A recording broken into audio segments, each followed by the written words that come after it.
Hello बच्चों, good morning and welcome back to standard 9th। हम हेरेंस formula में है और उसका आज 12.1 एक्सरसाइज का लास्ट सम जो आज हम करने जा रहे हैं, ये सम 12.1 एक्सरसाइज से है, हेरेंस फॉर्मूला से है और ये सम क्वेश्चन नंबर 5 है आपके एनसीईआरटी टेक्स्ट बुक का।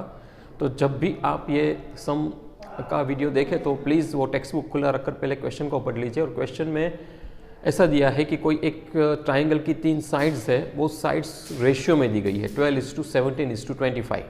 उन्होंने डायरेक्ट साइड्स नहीं दी है लेकिन रेशियो दिया है और फिर पेरीमीटर दे दिया है 540 सेंटीमीटर। तो उससे हमें एरिया फाइंड करना है। तो ये सम बहुत इंपॉर्टेंट है, इसलिए बच्चों थोड़ा ध्यान से इस वीडियो को देख लेना और जब भी इस वीडियो को देखो तो बहुत ही अच्छी तरह से समझना, क्योंकि बहुत ही इम्पोर्टेंट सम है, इसलिए इसको ध्यान से देखना। तो क्वेश्चन मैंने आपको समझा दिया, अब आपको क्या सॉल्व करना है। तो मैंने ये पूरा सम आपको सॉल्व करके इसका वीडियो भेज रहा हूँ, इसको अच्छी तरह से स्टडी करना।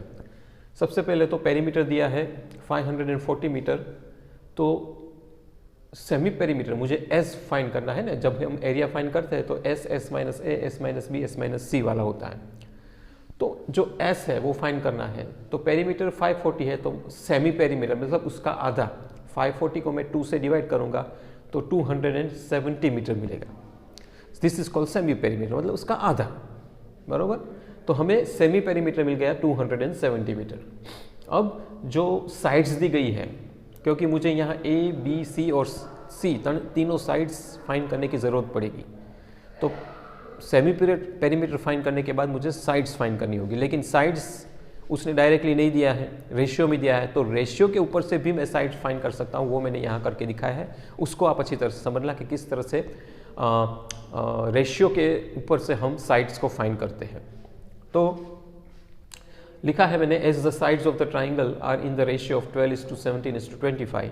तो मैं क्या करूँगा, साइड को x एज्यूम कर लूँगा। तो 12 है तो 12x, 17x, 25x, क्योंकि ये तीनों रेशियो दिया है। तो रेशियो को मैं जो साइड मैंने x एज्यूम की है उससे मल्टीप्लाई करूँगा। फिलहाल में 17 है तो 17x, 12 है तो 12x और 25 है तो 25x सेंटीमीटर, इस तरह से एज्यूम करना है हमें, ठीक है। इसके बाद मुझे पता है कि ये तीनों साइड का टोटल 540 है, वो दिया गया है, क्योंकि पेरीमीटर मतलब बॉर्डर का टोटल, तीनों साइड का टोटल। तो 12x plus 17x plus 25x is equal to 540, बरोबर, वो हमें दे दिया है। अब ये तीनों को प्लस करो, 12 प्लस 17 प्लस 25 तो होता है 54x इज इक्वल टू 540, जो हमारा पेरीमीटर है, मतलब तीनों का टोटल है। अब मुझे x मतलब साइड चाहिए, तो 54 को डिवीज़न में यहाँ पे ट्रांसपोज कर दूंगा, इसके नीचे मतलब डिवाइड में हो गया। 540 डिवाइड बाई 54 मतलब 54 1 ज़ा 54 एंड 0 मतलब 54 10 ज़ा 540 होता है, मतलब 10 is the answer. That means कि x मिल गया मुझे 10। अब मैं क्या करूँगा कि मेरा a है 12x, 12 इंटू साइड, तो 12 multiply by 10 is equal to 210, sorry is equal to 120। 12 multiply by 10 is equal to 120 centimetre, मतलब मुझे एक साइड मिल गई, that is a। In the same way 17x, x की वैल्यू फिक्स है 10, जो हमें ढूंढी है यहाँ, तो 17 मल्टीप्लाई बाई 10, तो सेकंड साइड जो b वाली है वो मिल गई 170 सेंटीमीटर। और तीसरी c साइड है वो 25 इंटू x, मतलब 25 multiply by 10 that is 250 centimetre. तो मेरा जो मेन काम था साइड्स ढूंढने का, that is a, b and c according to the formula, वो मुझे यहाँ मिल गया। तो मुझे मेरा a मिल गया 120 सेंटीमीटर, b मिल गया 170 सेंटीमीटर और c मिल गया 250 centimetre. So I got all the 3 sides. अब जिस तरह से फॉर्मूला में s minus A, S minus B, S minus C है, वो हम इसके नीचे करते हैं, मैंने अलग से ढूंढ लिया है। अब s माइनस ए, एस मेरा 270 है, a मेरा 120 है, तो 270 में से 120 निकालो तो 150। इसी तरह s माइनस बी में तो मेरा s है 270, b है 170, तो 270 minus 170 100 centimetre, and in the last s minus c मेरा s है 270 minus c 250, I got 20 centimetre. तो फॉर्मूला के हिसाब से मुझे जो मेरा s minus A, S minus B और s माइनस सी रेडी कर दिया मैंने यहाँ पे ही।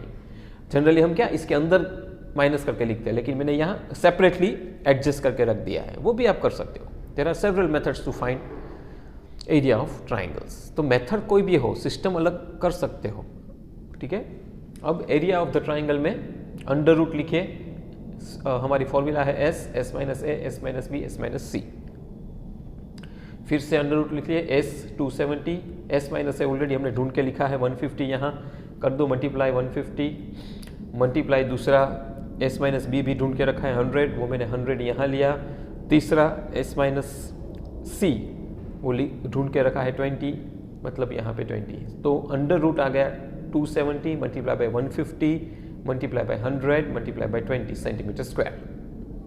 अब मुझे ये रूट जो है वो उड़ाना है, इसलिए इनको स्प्लिट करके इसमें से जितने भी फैक्टर्स को स्प्लिट करके मैं अगर पैर में बना सकूं उतना मेरे लिए काम आसान हो जाएगा। क्योंकि यही मैंने कहा था, पिछले वीडियो में भी मैंने ये बताया था, जब इंट्रो पार्ट भी समझाया था तभी ये बताया था कि आपका मेन काम जो रहता है इस हेरेंस फॉर्मूला में कि अंडर रूट को कैसे उड़ाओ। तो जो स्प्लिटिंग करना है यहाँ पे, वो स्प्लिटिंग करना आपको आ जाना चाहिए। और स्प्लिटिंग इस तरह करो कि जो इसके फैक्टर्स निकले, मतलब इसके जो फैक्टर्स निकले, वो फैक्टर्स पैर में जितना हो सके वहाँ पैर में कर दो। नहीं निकलता है तो अलग बात है, उसको फिर हम रूट में रख देंगे। तो 27 का मैंने स्प्लिट किया 3 इंटू 3 इंटू 3, मतलब 3 3 ज़ा 9, 9 3 ज़ा 27 और 10 है वो यहाँ 10 कर दिया। तो 27 10 ज़ा 270 होता है, इसलिए 270 को इस तरह स्प्लिट किया मैंने 3 इंटू 3 इंटू 3 इंटू 10, वो 270 हो गया, इतना हो गया।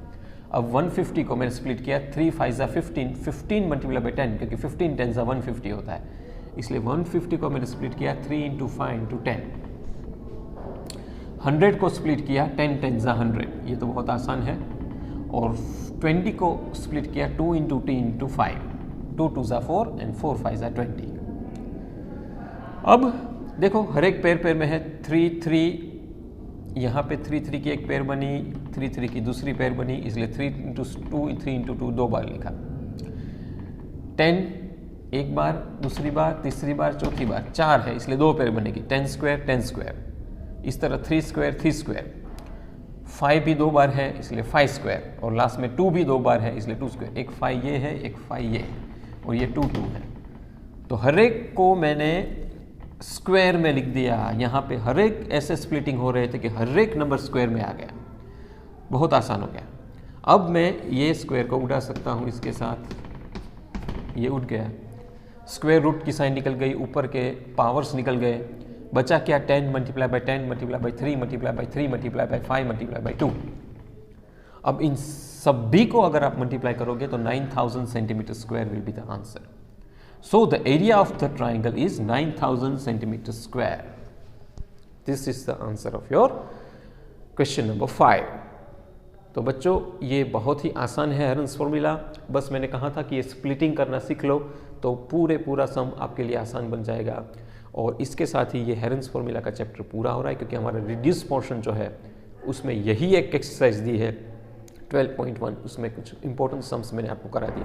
हाँ, बाकी के सम्स आपको करने ज़रूर है 12.1 के, प्लीज़ उसको अच्छी तरह से समझना और नोटबुक में लिख लेना। कोई भी डाउट हो तो ग्रुप में ज़रूर भेजना, मैं वो सम सॉल्व करके भेजूँगा। और होमवर्क और नोटबुक्स को अपडेट रखिए, क्योंकि फिर से कभी भी एग्ज़ाम आपकी आ सकती है 9th वाले। आपको ये बहुत ही चौकन्ना रहना है। पर्टिकुलर मैं 9th और 10th स्टैंडर्ड के बच्चों को यही सलाह देता हूँ कि आपको रेगुलर घर पे पढ़ाई करनी है, मैथ्स की प्रैक्टिस करनी है, क्योंकि आपकी एग्ज़ाम 100% होगी, वो इसलिए इसकी तैयारी में रहिए। Thank you very much for listening me.